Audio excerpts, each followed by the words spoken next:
pessoal, boa tarde. Hoje a gente está aqui com o Paulo Oliveira, CEO da Bolsa OTC. Vai falar um pouco mais para a gente sobre ele, sobre a empresa. A gente vai conversar sobre o mercado financeiro e vamos bater um papo legal. Paulo, fala um pouquinho para a gente de você, da sua trajetória, de como que você chegou na Bolsa OTC.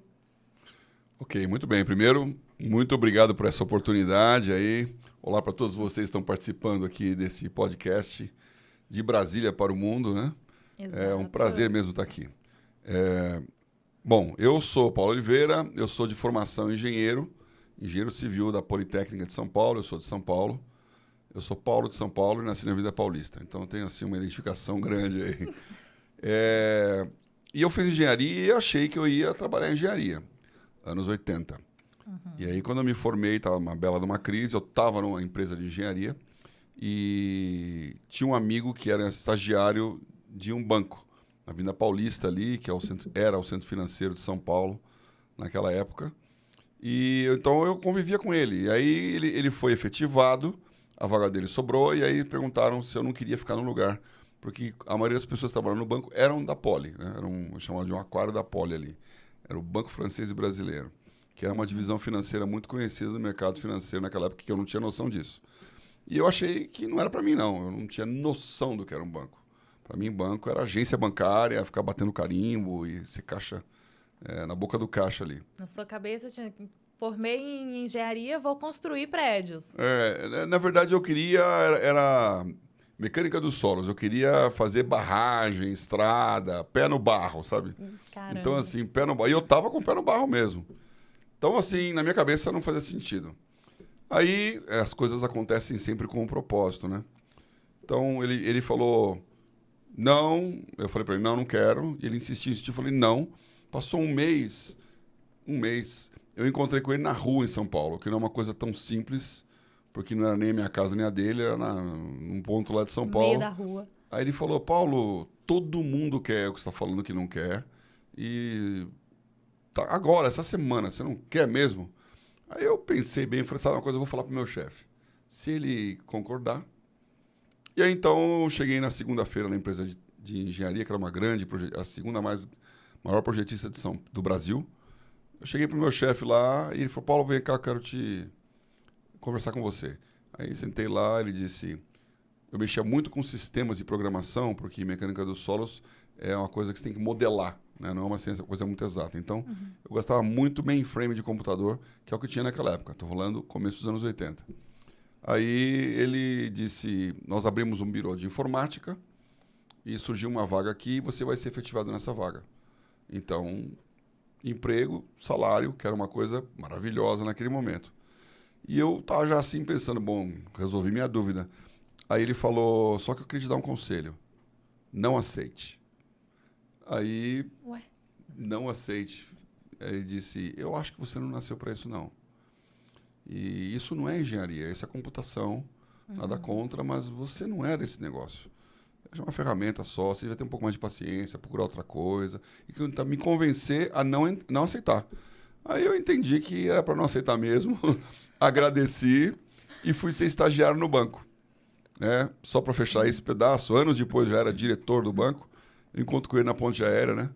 E aí ele fala, puxa, Paulo, se eu tivesse seguido o meu conselho, para mim, né? Porque o mercado financeiro dali só explodiu, era um momento muito peculiar com o Brasil, uma tremenda demanda por engenheiros e técnicos, porque está começando a entrar a matemática financeira sofisticada. Em 86, a Bolsa de Derivativos, a BMF, foi criada, ninguém entendia daquele assunto, e eu estava lá no lugar certo na hora certa, que é uma frase que eu uso bastante. Para estar no lugar certo na hora certa, é preciso chegar antes.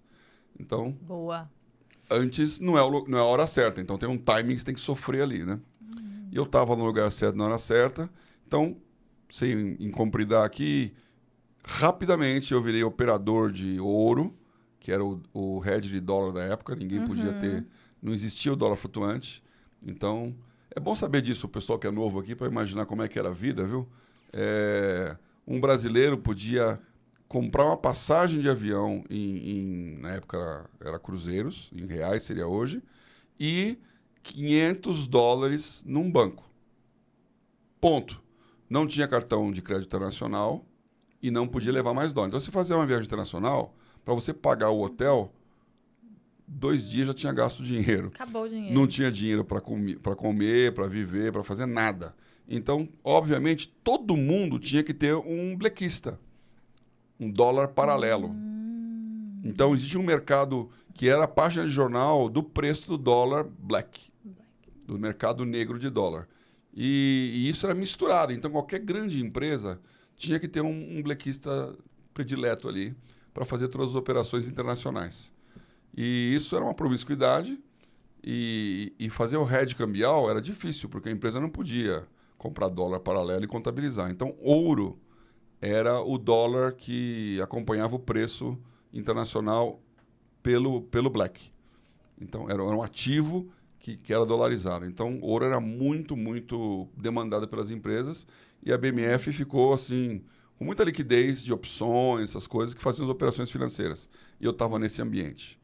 Então, me tornei um grande operador da Bolsa, me tornei diretor de tesouraria do banco, depois do Bank of New York. E era... Você trabalhou no Bank of New York? É. Que legal! Era o Credit Lyonnais e o Bank of New York. Então, eu ia bastante para Nova York, já com o dólar flutuante. Eu ia perguntar isso, se estava levando o blackzinho. Então, em 89, e aqui menção ao grande amigo que já faleceu, mas esse cara, que era o chefe do DEPIN, no Banco Central aqui, Emílio Garófalo. Emílio Garófalo foi o cara que criou a ideia de usar o ouro para criar o dólar flutuante e fazer esse vaso comunicante. Então, é graças a essa operação do Banco Central, feita lá no DEPIN, que é o Departamento das Reservas Internacionais, que o Brasil hoje está inserido no mundo. E é uma coisa que vai chegar agora um pouquinho com a tokenização, que é um outro passo de inserção global. Então, nós somos mais cidadãos do mundo. Se você vai hoje e bota o seu cartão de crédito em qualquer lugar lá de Miami, compra as suas compras, ou paga a sua conta com o dólar que você compra e põe num cartãozinho qualquer aí, num Nômade da vida, isso é porque o Brasil deu esse passo em 89, 88, por aí. Finalzinho dos anos 80. Então, eu participei desse processo. Um grande cliente da Bolsa, me tornei presidente de várias câmaras que eles tinham ali. A principal era a Câmara de Ativos Financeiros, do DI e do dólar, que são os principais ativos da Bolsa até hoje em derivativos. E entendi o funcionamento do mercado. Aí é uma história comprida. O presidente da Bolsa me chamou para constituir o Comitê de Ética. Nossa. E aí, então, o Comitê de Ética tinha várias atribuições no momento para poder tornar o mercado mais saudável. Eu vivi uma época em que não existia a palavra compliance, não existia a palavra Chinese Wall, e eu podia operar a minha conta física, a conta do banco e a conta do cliente junto. Isso era uma coisa normal. E ainda por cima, por conta da tecnologia, a especificação da ordem era no final do dia. Ou seja, você operava tudo e no final dizia quem comprava e quem vendia o quê. Então, tinha que ter muita ética para manter o prumo, né? E ele me chamou por causa disso, graças a Deus. E eu e mais uns amigos constituímos o comitê. E dali deu origem à ideia do IPO da Bolsa, que aconteceu em 2007. Então, a gente criou um projeto, que até hoje tem, que chama PQO, que é o Programa de Qualificação Operacional, para preparar as corretoras para serem acionistas e não donas ou mutuárias de uma bolsa. Então, o IPO mudou a revolução da indústria de intermediação de corretagem e eu criei, então, o PQO, o selo de certificação, que é o Home Broker, o Execution, tal, que até hoje existe, o selo agro, e as regras de auditoria interna e externa da Bolsa, que também estão funcionando até hoje. Isso foi um sucesso, né? E aí, então, a partir disso, o meu próximo desafio foi criar condições de um mercado global brasileiro. Na época, você tinha um roadshow de Brasil chamado BEST, que é Brasil Excellence in Securities Transactions. Então, era CVM, Banco Central, Ambima, Bolsa, CETIP, na época, que ainda era separado, mandando representantes para fazer no mundo uma explicação de como funciona o Brasil, que é extremamente mais sofisticado em termos de mercado financeiro do que a vasta maioria dos países. Eu ia te perguntar isso, justamente. Como que é assim, o Brasil em comparação aos outros países nessa questão do mercado financeiro? Então, esse é um ponto interessante, onde nós vamos chegar na tokenização, porque nós temos uma dianteira em termos de sofisticação e tecnologia no mercado financeiro, desde a época da inflação. Então, nós somos um país continental em que a pessoa tem que proteger o seu patrimônio overnight e é com tecnologia. Então, o sistema bancário brasileiro ele é muito mais sofisticado do que o sistema financeiro global, na média. Nós temos juros compostos, que lá fora é juros simples. Nós somos pioneiros na questão de fazer um depósito. Imagina uma coisa que para nós é normal. Você vai num caixa automático no Rio Grande do Sul, deposita o dinheiro e na mesma hora uma outra pessoa pode ir num caixa automático do Piauí e sacar o dinheiro. Sacar o dinheiro ou já receber na conta, já faz um Pix daquele próprio dinheiro. E hoje tem o Pix. Eu não estou nem falando do Pix, estou falando lá nos anos 90, época ainda. que já fazia isso. E você vai lá nos Estados Unidos, tenho um amigo, né, que ele recebeu uma herança em Londres, uma história engraçada lá, que a tia-avó dele morreu e deu herança para o leiteiro, o padeiro, e para ele, né? E aí, então, ele tinha lá uns pounds para receber, e eu era Bank of New York e fazia as liquidações. Então, da agência Wimbledon para a agência Central Londres, eram 3 dias de transferência. Para fazer a remessa, outros 5. Caramba. O Bank of New York, como ele era, e ainda é um grande banco de serviços bancários, né? Ele foi convidado pelo governo da Rússia, na época, para estruturar o clearing do câmbio do rublo contra o dólar. Que no Brasil era uma coisa que na época era D2. Hoje é reserva. Mas para a Rússia, para fazer um sistema financeiro que tivesse fidúcia, é a palavra de fidúcia de fé, demorava 5 dias. Então, as operações eram muito travadas porque a tecnologia não acompanhava. E o Brasil sempre foi líder nisso aí. Então, nós líderes com sistemas de liquidação, líder com caixa automático, com bankline, e agora no processo de moeda digital. Então, nós estamos nessa história.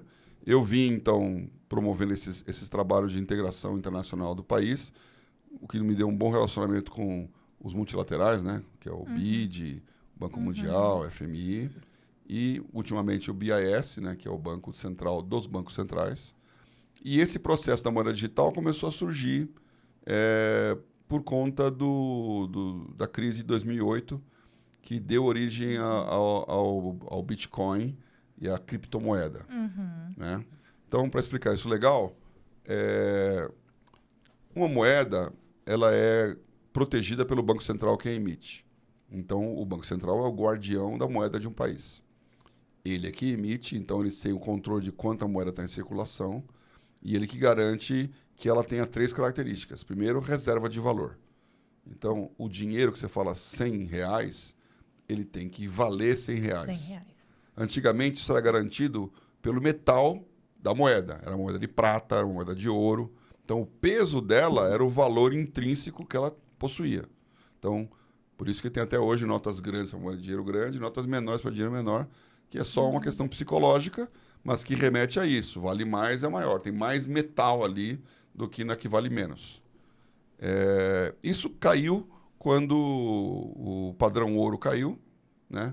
Então é uma coisa até legal para quem viaja. Recomendo uma visita ao Museu do Dinheiro no Banco da Inglaterra, que foi o Banco da Inglaterra lá no século XVIII que teve a ideia de, em vez de fazer moeda de ouro, ele depositar o ouro no cofre e emitir uma cédula, um papel, que também tem a ver com o Bitcoin, que é o papel moeda.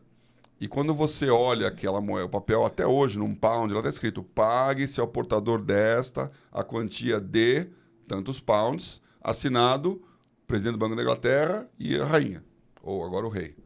Então, essa ideia do dinheiro, ele na verdade é um contrato. Sim. Ele é um documento que tem especificações de quem é o portador, de quem que é o devedor ou o credor e como que vai pagar. E quanto vale, E né? quanto vale. Então, isso é exatamente o que vai acontecer com a tokenização. Por isso que é bom essa explicação. O dinheiro tem, então, esse papel.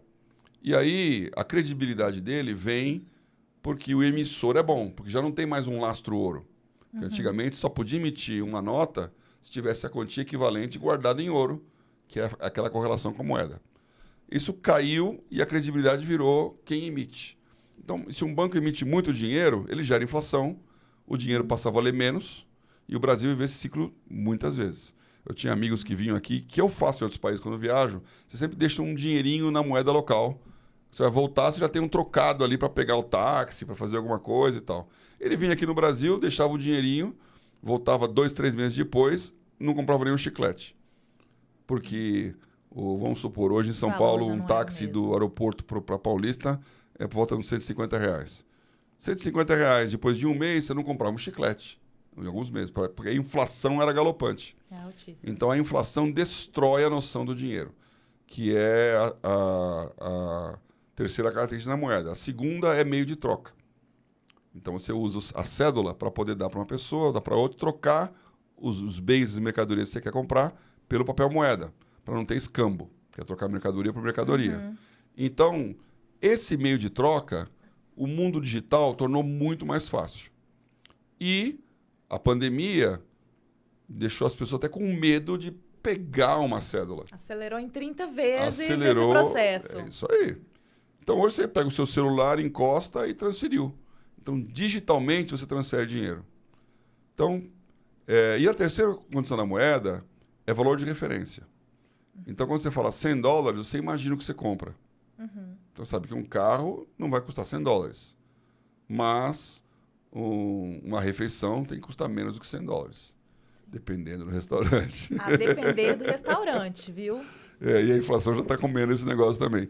Então, a moeda digital, que foi o Bitcoin, nasceu para ocupar esse espaço. Então, eles pensaram, a escassez, que é a reserva de valor, vai ser dada porque o Bitcoin não vai ser emitido indiscriminadamente. Vai ter um máximo, que é lá por volta de 25 milhões de Bitcoin, 22,5, né? Que você pode emitir. Então, tem pouco. Então, a escassez cria valor, que é o mesmo conceito do ouro. Tem pouco, vale muito. Precioso. A segunda coisa que é o digital, que é o meio de troca, eu já falei que a moeda digital é muito melhor do que o papel. Então, a única coisa que uma criptomoeda não conseguiu foi ter uma estabilidade de preço para ser valor de referência. Então, quando você fala um Bitcoin, hoje é $20 mil. Amanhã é $30 mil. Já foi $60 mil. Já foi... Então, ele oscila muito. A flutuação é gigante. Então, você não consegue precificar as coisas em Bitcoin.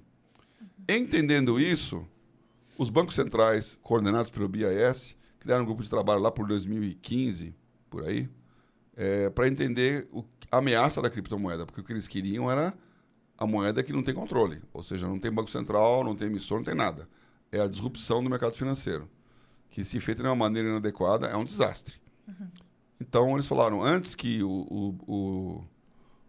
alguma moeda cripto pegue e substitua as moedas fortes, vamos criar um programa chamado CBDC, que é Central Bank Digital Currency. Então, é uma moeda digital dos bancos centrais. Cada país começou o seu projeto. E o Brasil começou o seu projeto de CBDC, moeda digital. O Banco Central, que é o que lidera esse processo, ele é muito avançado em relação aos outros países, porque nós já temos, por exemplo, um Pix, como você falou, que tem 130 milhões de brasileiros já nele, e é um sistema de pagamento digital, operado pelo Banco Central, coisa que os outros países simplesmente não têm. Para ter a moeda digital, que hoje nós chamamos de DREX, né? Está tendo os pilotos para isso, entender que o real digital, que vai chamar DREX, vai substituir a moeda física, e o real digital é um token. Então, surge aí a tokenização da economia, né? Um token. Para vocês que estão chegando no assunto aqui agora, e para mim isso me ajudou muito. Como eu falei, eu trabalhei muitos anos no Bank of New York, portanto eu ia muito para Nova York. Naquela época, e isso denota a minha idade aqui, né? O metrô de Nova York era uma fichinha que você colocava na catraca para poder passar. Aquela ficha chama token. Então, um token é uma fichinha, é uma moeda que não é moeda.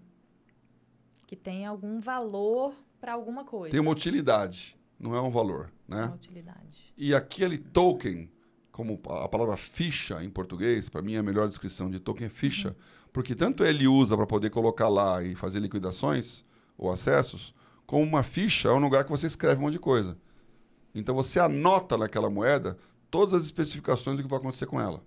Você anota quem é o dono dela, quem será o futuro dono dela em quais condições, em que data, quais são os dados de liquidação. Então, é o que a gente chama de smart contract. É um contrato inteligente que está vivo dentro do token. Então, você imagina um dinheiro que tem todas as especificações. A quantidade de coisas que você pode fazer com ele é imensa. A E com todas as regras ali descritas e imutáveis. Não tem como ninguém ir lá e alterar. Exatamente. Não tem como ninguém alterar. Que é outra coisa que a grande sacada da criptomoeda foi usar a tecnologia blockchain. Então, por que chama criptomoeda? Cripto é uma palavra grega, que também foi para o latim, que quer dizer segredo. Então, existe um segredo para você poder mexer naquela senha, naquele acesso. Ele é criptografado. Então, essa criptografia é a tecnologia blockchain, que quer dizer cadeia de blocos. Então, tudo que eu falei da moeda, perfeito. Agora, como é que ela funciona? Como é que esse token funciona?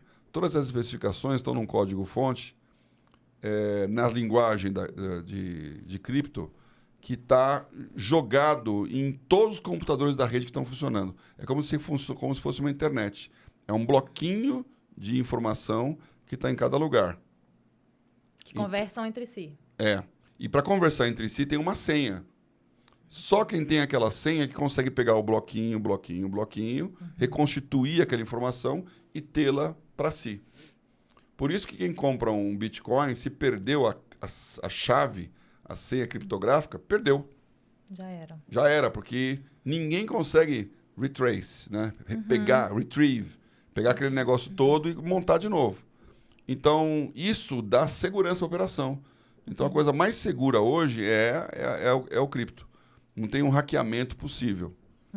Então, é uma moeda que tem mais segurança do que os sistemas digitais normais, é automático, então não tem um homem lá falando agora você paga.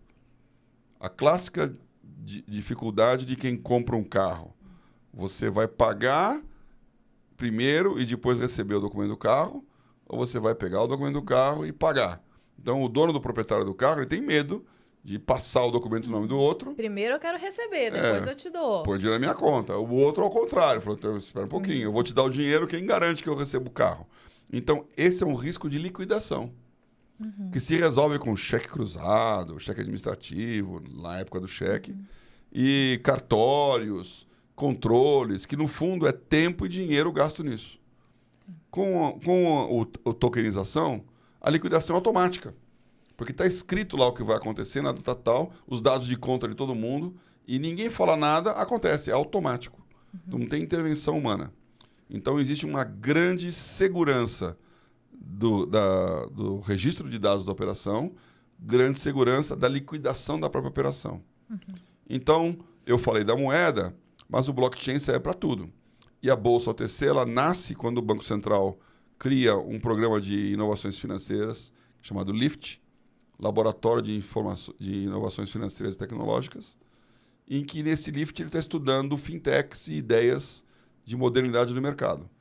O LIFT é patrocinado pelo Banco Central e pela FENASBAC, que é a Associação dos Funcionários do Banco Central. Uma coisa muito inteligente, porque inclusive é uma maneira da própria FENASBAC investir nos melhores projetos. Então, nós nascemos ali, e aí quando eu percebi e conheci essa ideia no ambiente do LIFT, eu falei, bom, isso aqui é o futuro. Vamos investir. Então, um grupo de investidores entrou, botou o dinheiro para poder criar o código-fonte, fazer a linguagem de programação e aplicar a ideia da Bolsa OTC para aquilo que há 2 anos atrás o Banco Central criou, que é o Sandbox. Então, a segunda coisa que o nosso Banco Central faz muito bem, ele tem que ter uma regulação. Tem que ter uma regulação. Como que funciona um ativo digital? E aí eu não estou falando só da moeda, e nem cripto, e nem estou falando só de títulos. Qualquer coisa digital. Uma NFT, que é um token não fungível. Então, uma obra de arte, os macaquinhos lá, aquelas coisas. Aí tem maluquice para tudo aí, né? Tem um monte de ativo digital. Então, o governo criou uma lei, 14.478, que diz que todo ativo digital no Brasil tem que ser regulado pelo Banco Central ou pela CVM. E que eles vão dizer como será essa regulação. Isso já está atrasado. E esses 2 órgãos criaram esse programa chamado Sandbox, como o nome diz, é uma caixa de areia, ou seja, é um ambiente em que você pode mexer com as coisas, não gosto da palavra brincar, mas você pode trabalhar os seus ativos e se der errado, você desfaz. Se der certo, você continua. Então, ele não está debaixo de todas as regras oficiais para os que não estão no sandbox. É um ambiente controlado em que ele está olhando como funciona. Ainda é um ambiente de teste, digamos assim? É um teste, mas é um teste real. Não é um não homologado. Ele já está funcionando. Então, aquilo que está acontecendo é no mundo real. Só que só pode controlar alguns ativos, alguns limitantes, limitadores, e com essa supervisão direta do Banco Central e da CVM. A CVM criou um sandbox bem restrito, com um volume bem baixo, tentando entender como é que mexia lá nos valores imobiliários. O Banco Central criou um sandbox bem mais robusto e aberto, sem nenhum problema de volumetria, para entender como funcionam os ativos financeiros. Ativo financeiro, o que é? É uma CCB, é uma CCI, é uma LCI, uma LCA, um CPR, e ultimamente um CDB, é um ativo financeiro bancário. E é um documento que expresse um valor entre um credor e um devedor. Isso, e que não envolva uma oferta pública. Porque lá na CVM tem lá o CRI, o CRA, a debenture, que são ativos mobiliários. Porque você tem um monte de gente comprando e vendendo. Então, é o que falou da oferta pública. Quando você faz um IPO, você está ofertando, todo mundo está comprando, cria um mercado secundário que troca de nomes e tal. E aí vem a questão.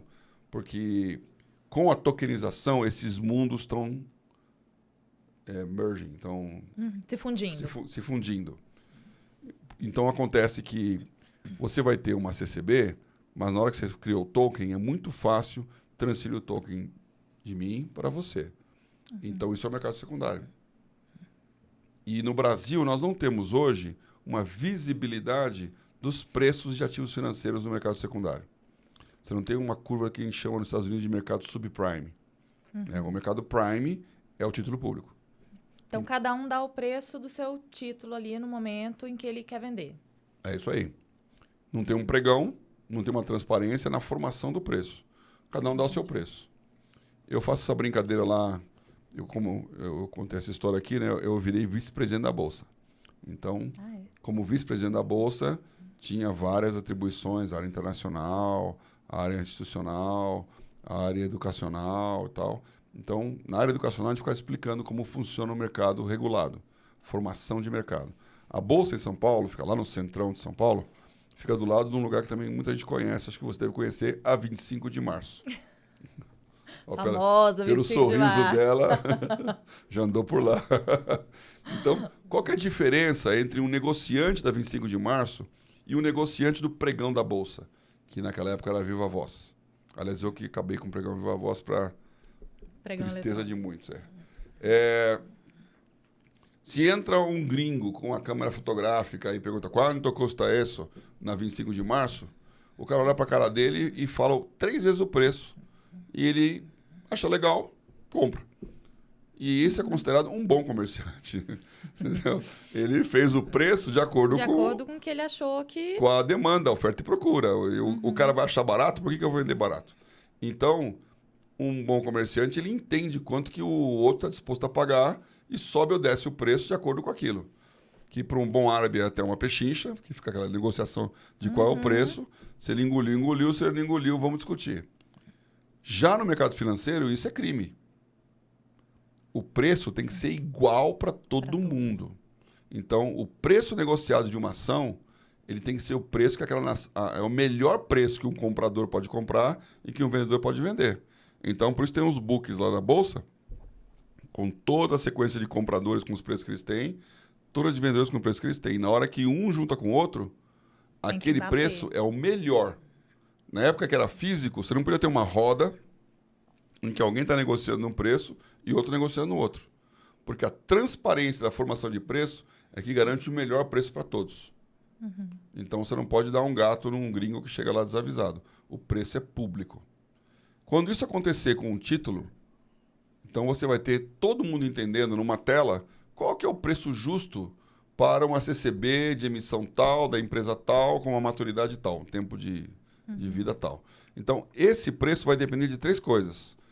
ele vai depender... Na verdade, no secundário depende de duas, né? A emissão tem uma terceira. Ele depende do preço da taxa de juros básica, que é o que o americano chama de prime, a prime rate. Então, a taxa de juros básica, que é o Selic, ninguém vai comprar e vender um título privado mais barato do que a Selic, né? Porque o menor risco é o menor preço. Sim. E tem a taxa subprime. Aí vem esse famoso nome que ficou famoso em 2008. Taxa subprime é qual que é o risco de crédito daquela empresa emissora.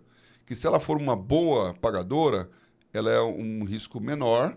E se ela for uma má pagadora, é o que eles chamam de junk bond, que é um título trash, lixo, que paga muito caro, high yield. Altas rentabilidades, porque o risco é muito maior. O risco é muito maior. Então, isso nos Estados Unidos é bem claro. Você tem as curvas subprime bem criadas. No Brasil, a gente não tem isso. Então, o mal atrapalha o bom. Na hora que ele vai emitir um título ou que um banco vai dar crédito, o banco dá crédito e põe lá um risco de inadimplência. Tudo misturado e meio nebuloso.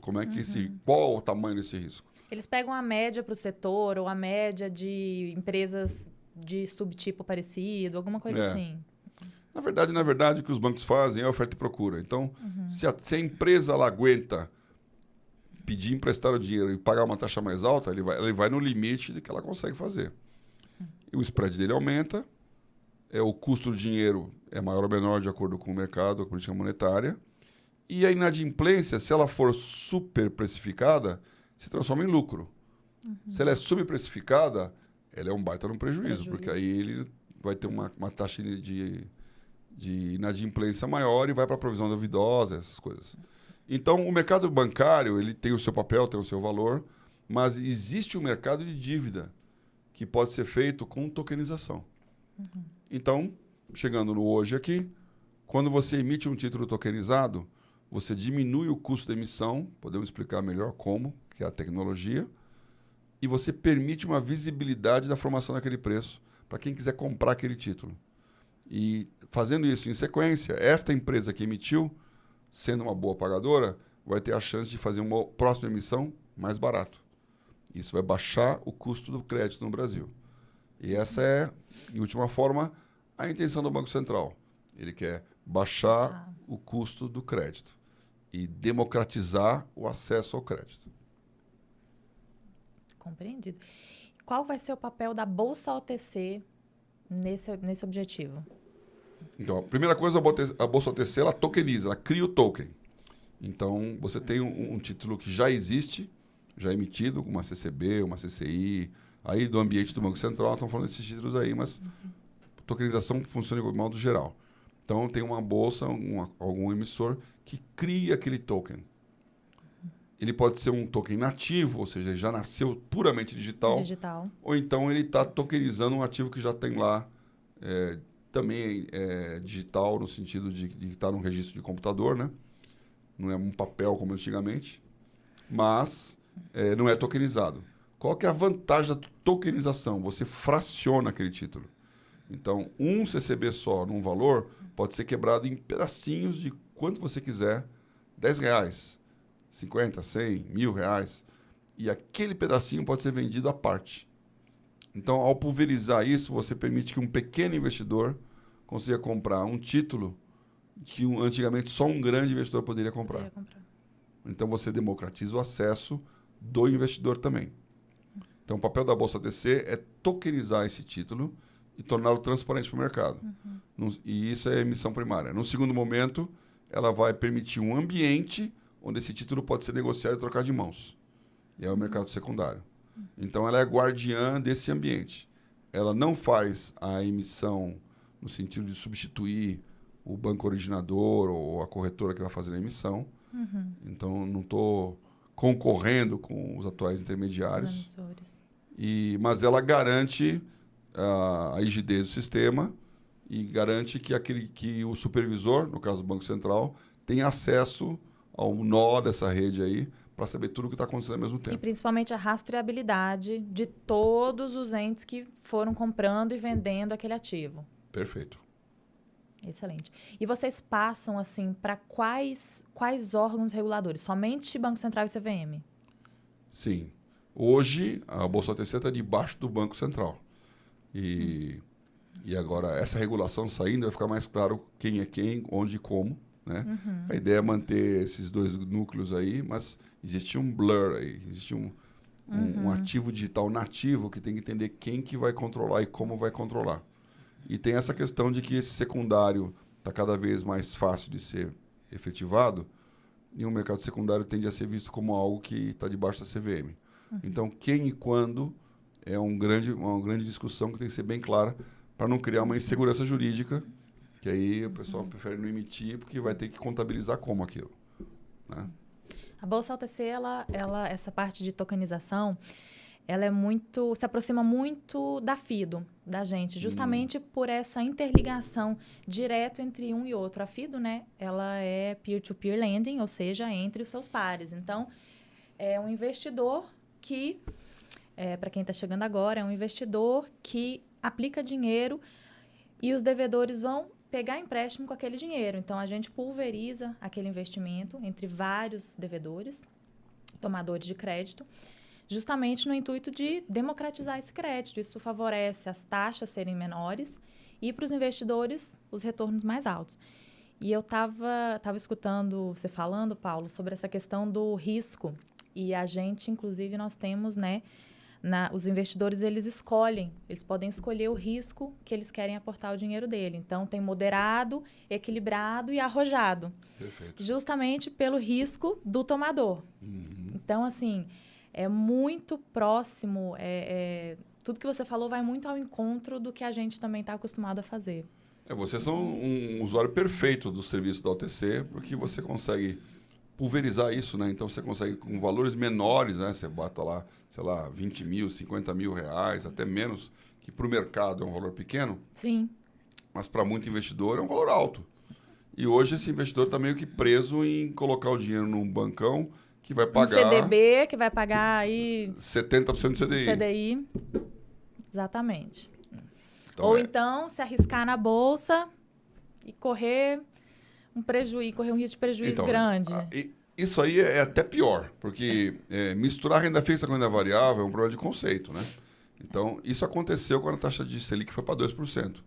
Porque você está acostumado... Todo mundo queria um retorno maior, estava muito baixo. Tem que aumentar o risco. Mas eles deveriam aumentar o risco naquilo que você falou, procurando uma renda fixa que oferece um risco de crédito maior e, portanto, paga melhor. É diferente de uma renda variável. Então, esse é um erro clássico de gestão financeira, quando você não entende qual é o risco do ativo que está correndo vis-à-vis a finalidade do seu dinheiro. Então, o meu dinheiro, eu fui, como eu falei, diretor da Bolsa, a parte de educação financeira estava lá. Eu trabalhei muito tempo tentando fazer as pessoas entenderem como que elas fazem a educação financeira do seu dinheiro. Então, o dinheiro de curto prazo que eu vou gastar com certeza, eu não vou colocar em renda variável. E, por outro lado, o dinheiro de longo prazo eu coloco em renda variável, que tem uma possibilidade de longo prazo de ganhar mais. Agora, tem que entender isso. Essa possibilidade não é mágica. Não é porque você colocou 20 anos que você vai ganhar mais dinheiro em ações do que em 10 anos. Porque, pelo contrário, você pode pegar uma maré ruim e é melhor sair da renda variável total porque o prognóstico é ruim. Né? Então, as pessoas tendem que só por decurso de prazo o dinheiro vai render. A vantagem do dinheiro de longo prazo é um dinheiro que você não precisa dele. Então, você vai vender na hora que for melhor e não na hora que você precisa. Quando ele está na alta, você aproveita. Não só aproveita, como tem que aproveitar. Porque senão você vai ficar, às vezes, perder mais dinheiro até. Não é porque você ficou 20 anos que você vai render mais. Agora, pegar o dinheiro de curto prazo necessário, que eu vou ter que usar, e colocar em renda variável porque ela rende melhor, isso é um risco de descasamento profundo que algumas empresas pagaram caro por fazerem isso. E aí você não tem o caixa na hora que você precisa. Isso quebra o negócio. Sim. E andamos vendo muitas por aí. Paulo, e o que você acha, assim, nos próximos 5 anos? O que vai acontecer com o mercado financeiro aqui no Brasil? No Brasil e no mundo, né? Então, hoje em dia essa globalização está muito interligado, né? Inclusive, a própria, você mencionou aí a crise de 2008, né? Da crise imobiliária dos Estados Unidos, afetou todos os países do mundo. Todo mundo. Então, assim, hoje em dia eu acho que vai todo mundo muito próximo nessa corrente, né? Então, nós temos que entender quem nós somos como país, viu? Depois de viajar o mundo inteiro falando de Brasil, dá até um certo orgulho. O Brasil, ele é muito melhor do que o nosso complexo de vira-lata aqui imagina. E eu acho que essa percepção da capacidade do país e da força do país está melhorando aos olhos do mundo e aos olhos dos próprios brasileiros. Então, são dois fenômenos que essa tokenização atinge. Primeiro, quando um israelense pensa em montar um negócio, ele pensa global. Até porque só tem 10 milhões de israelenses em Israel, e sendo que 2, 3 milhões são árabes. Então, tem lá um mercado muito estrito, restrito. Então, ele tem que fazer um produto pensando no mundo inteiro. Quando o indiano faz um negócio desse, e ó que tem 1,5 bilhão de indianos lá, ele pensa global.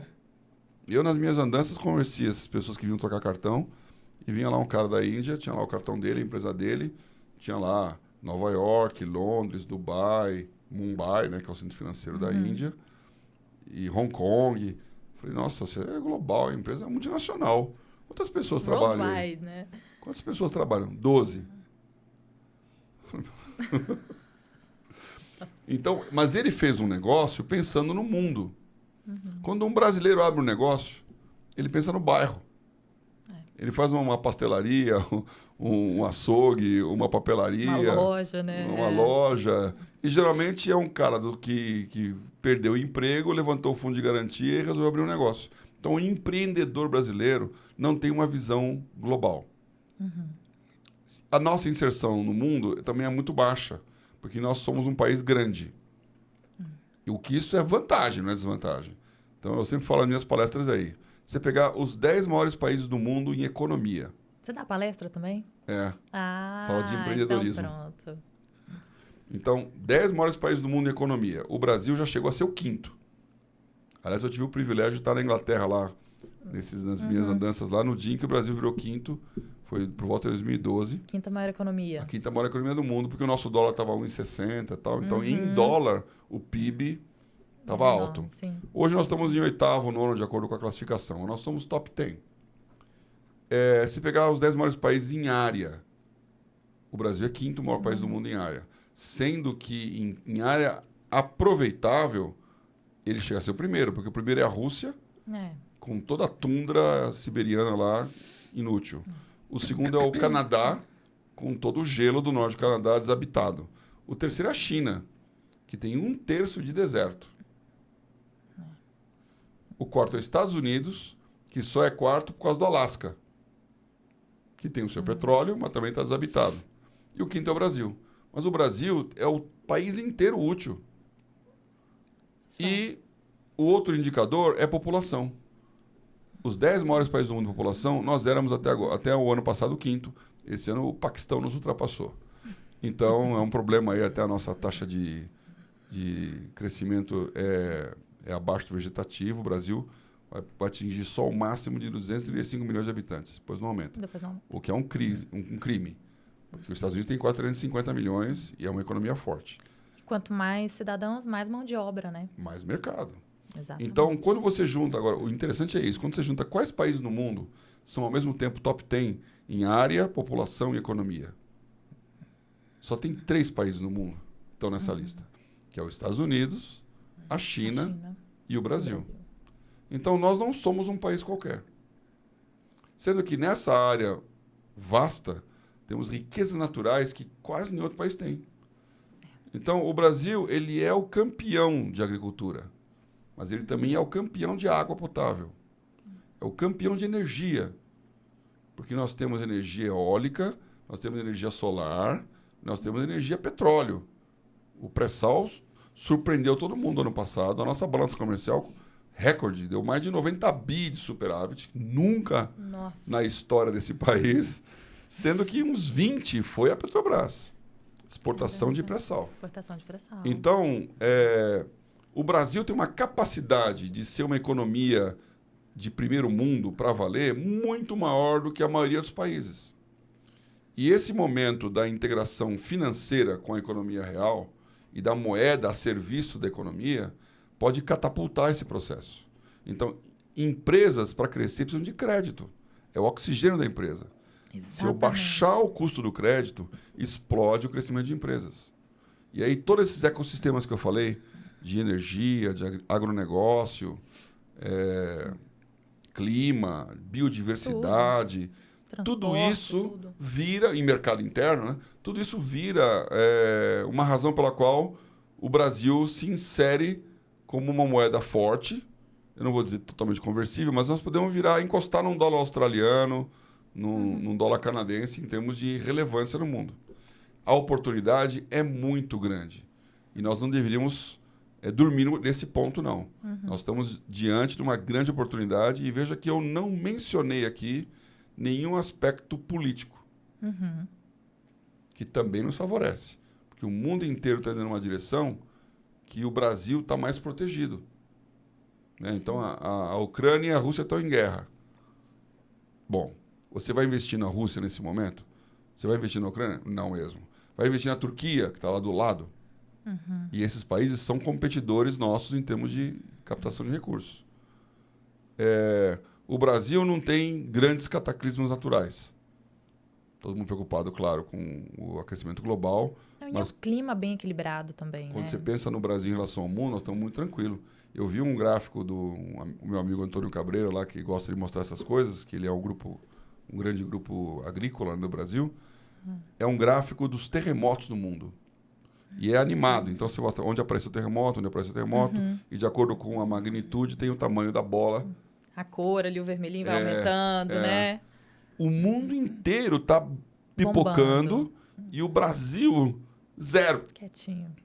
Então, nós temos umas coisas aqui que a gente não dá muito valor, mas eu acho que a soma de todos esses fatores nos dá uma oportunidade que nesses próximos 5 anos o Brasil esteja muito, muito na frente nesse ranking dos países. O nosso grande desafio é educação, que eu acho que é a nossa pedra de Paulo, toque. eu estava só esperando você mencionar isso, porque eu estou aqui na cabeça. Sabe que uma das maiores dificuldades que nós da FIDO temos, assim, é justamente o conhecimento das pessoas. A gente tem muita dificuldade em acessar muitos investidores e até tomadores de crédito, justamente porque as pessoas não conhecem. As pessoas não entendem de mercado financeiro, de investimentos, de juros, de taxas. É muito difícil. Quantas pessoas você está andando por aí, vai conversar, às vezes no aeroporto, esperando a ponte aérea, senta do lado de alguém, vai bater um papo. Ninguém sabe. Ninguém entende. Fala, onde você deixou seu dinheiro? Está na poupança. Quanto que você está guardando? Não estou guardando. É muito difícil a gente ver quem realmente entende disso. E eu acho que, assim, o Brasil tem inúmeras possibilidades. Quanto mais as pessoas conhecerem, aprenderem, é uma highway para o sucesso. Perfeito. E olha, eu acho que vocês representam esse novo. Eu já estou aí há 40 anos no mercado financeiro. Caramba, já viu muita coisa. Eu estou contando a história a BMF começou em 86, né? Eu não era nem nascida, hein? Claro que não. Então, eu comecei a trabalhar em 84. São 40 anos agora, esse ano. Então, nesses 40 anos, dá para perceber como que melhorou. Porque uma FIDO não existia. Não. E essa capilaridade de chegar no brasileiro e educá-lo, isso é insubstituível. E isso, por conta da tecnologia, ele está multiplicando muito, muito rapidamente. Quando eu estava lá na Bolsa, a gente fechou todas as bolsas do Brasil, que tinham, historicamente, cada estado tinha uma bolsa pelo menos, e alguns estados mais de uma. Então, isso era uma confusão, porque não tinha liquidez nenhuma. Elas eram, no final, permissionárias da Bolsa de São Paulo e do Rio. A Bolsa do Rio era a grande bolsa do Brasil, aí teve a crise lá do Narras e tal, e a Bolsa de São Paulo cresceu. Estou falando de valores, Bovespa. E a BMF era a única bolsa de derivativos com liquidez mesmo. Então, quando a gente foi fazer o processo de integração, eu fui lá pro Porto Alegre, tinha a Bolsa Extremo Sul lá. Já morei em Porto Alegre. É? Já. Maravilhosa cidade. Muita qualidade de vida. Muito bom. Então, tinha um grupinho lá que estava vendendo curso de análise técnica, como investir em ações. E era um belo de um curso. Então, eles faziam um maior sucesso. as pessoas entendiam lá, faziam as continhas, os day trades e tal, que também não recomendo para qualquer um. Isso aí não é mágica. Pelo contrário, a estatística diz que 70% das vezes que você opera no mercado acionário, você perde. Ou seja, que fica a dica aí para todo mundo, viu? Para não se aventurar sem ter muito conhecimento. Aliás, eu vou fazer o parênteses aqui. Tem uma razão clara para isso. O mercado, ele tem o trading para gerar liquidez. Então, ele tem um papel na economia. Porque imagina se um grande importador, que é um cara que vai precisar de dólar, ele vai ter hoje uma compra de dólar segmentada. E ele entra comprando aquele dólar e não tem o mercado. O preço do dólar vai explodir. Sim. Por outro lado, se tiver um grande exportador que acabou de fechar um negócio, tem um monte de dólar na mão e vai vender, o preço do mercado vai desabar. Então, para não ter oscilações muito bruscas, você cria um interbancário, um mercado líquido, em que você está sempre comprando e vendendo, para poder diluir a entrada desses grandões. E esse mercado é formado, portanto, nos grandões, que a gente chama de hedgers, que ele tem uma posição ligada na economia real, pelos especuladores, que estão lá achando que vai comprar, vai subir ou vai descer, e estão comprando e vendendo. E essa palavra não tem nenhuma conotação negativa. Eles são muito, muito importantes para poder gerar essa microliquidez. E pelos que têm posição financeira, que estão fazendo posições, não de day trade, mas os fundos, a indústria de asset e tal. Então, esse pessoal todo junto está lá treinando. O grandão, que sabe que ele vai ter que comprar muito, o que ele faz? Ele sabe a hora certa de entrar. Ele puxa o mercado. Então, ele começa a vender, o preço vai caindo, até chegar lá num nível de suporte, que todo mundo olha o gráfico, bateu o suporte, e segurou, então, caiu, perdeu, vamos entrar. Vamos entrar vendendo. Quando todo mundo entrar vendendo, ele compra. E o preço está lá embaixo. Aí o preço, você que não sabe de nada disso, toma na cabeça. Então, 70% das vezes que você... Isso é estatística, hein? 70% das vezes que você compra, o preço cai. Vende, o preço sobe. Então, parece que estão te perseguindo. Você fala, os caras estão de olho em mim aqui. Quando Caramba, eu entro... que onda errada que eu entrei. Que as marés de azar. Então, o que acontece? O segredo é ganhar mais dinheiro nas 30% de vezes que você acerta do que nas 70% de vezes que você perde. Então, é perder pouco e ganhar muito. Mas para fazer isso, você tem que ter uma capacidade que a maioria das pessoas não tem.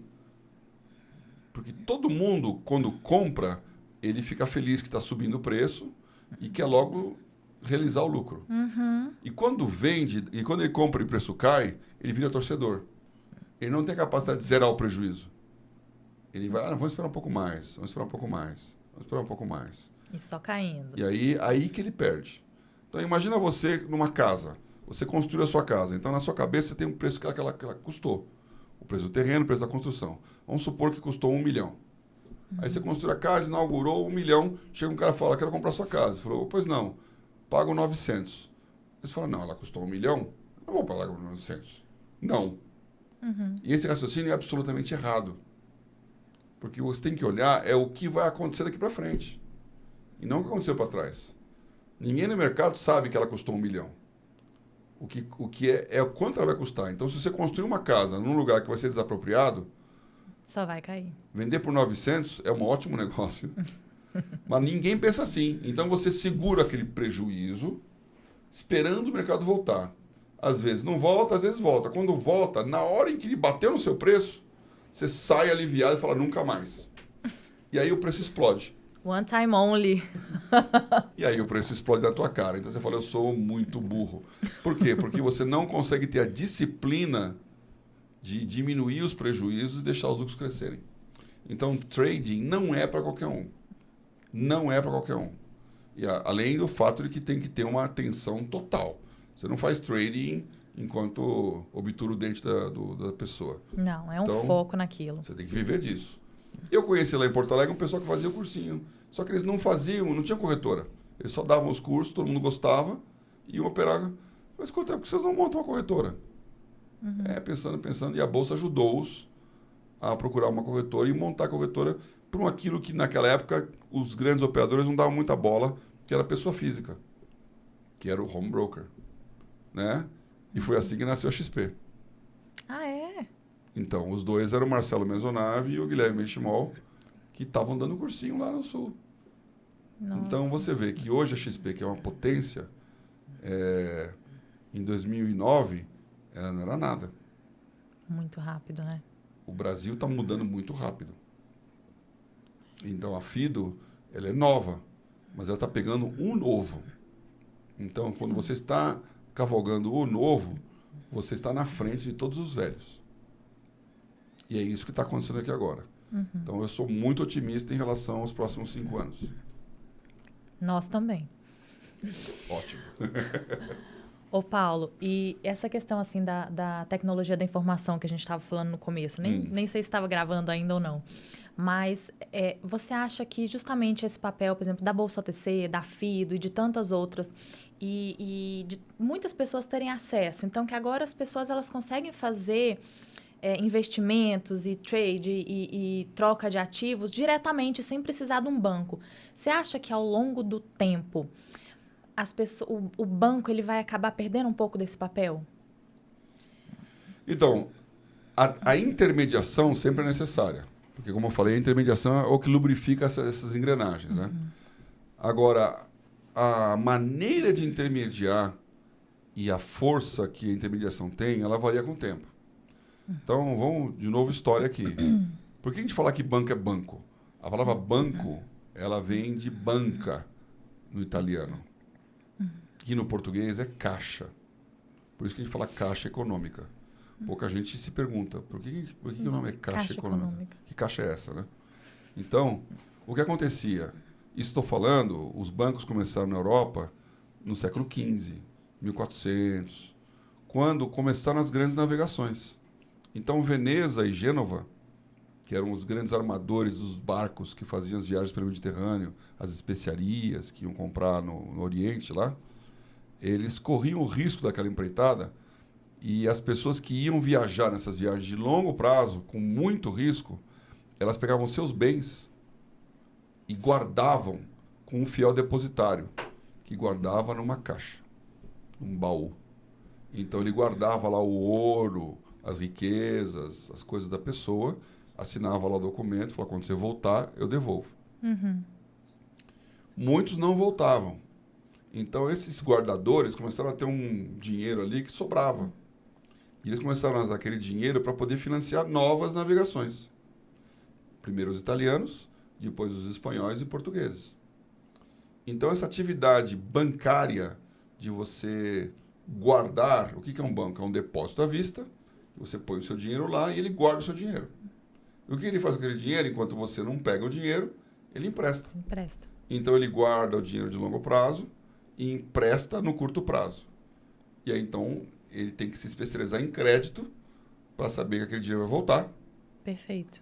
E ele tem que não descasar a captação com a aplicação. Que é o que então, aconteceu. Ele cobra mais alto de quem empresta para tirar o dele e ainda poder devolver para quem deixou o depósito. Aí já é uma segunda derivada. Então, além de usar o dinheiro que ele tem, que não custa nada, porque ele tá recebendo pelo papel de depósito. Além disso, ele capta o dinheiro de quem quer investir nele, emitindo um título, um CDB, e com aquele dinheiro ele empresta. Aí ele capta, deveria fazer assim, capta num prazo maior e empresta num prazo menor. Quando ele inverte esse propósito, foi o que aconteceu lá nos Estados Unidos recentemente, aí ele quebra. Porque se eu captar no curto prazo e emprestar no longo prazo e a taxa de juros subir, o meu custo de captação sobe e eu não vou receber esse dinheiro aqui. Aí eu quebrei. Foi o que aconteceu lá no Califórnia com as startups, né?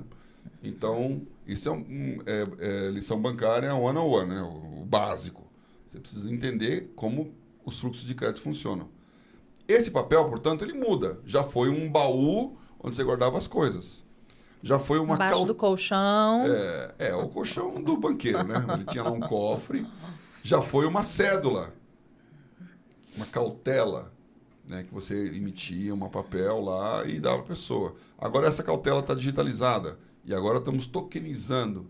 Então, a maneira de fazer isso muda e aí os agentes estão mudando também. Então, hoje é muito mais fácil alguém fazer o mesmo papel que o banco faz. Até pouco tempo atrás, o slogan do banco era presença. Então, ele tem uma rede de milhares de agências que estão em todos os lugares e você pode, em qualquer lugar, encontrar aquele banco. Hoje, é um problema isso. Porque eu estou digitalizado. A presença está no meu celular. Alto. Eu não preciso ir no banco na rua tal. Aliás, eu não quero ir lá. Eu quero fazer tudo da minha casa, no meu Bankline aqui. Então, o banco tem que se adaptar a essa nova mudança, fechando drasticamente as agências. E os bancos digitais estão surgindo, nascem com um peso muito menor de custo operacional. Então, a atividade de intermediação ela vai mudar. Ela continua existindo, mas ela vai mudar. E novos agentes, você acabou de falar de uma CEP, né? E de um peer-to-peer.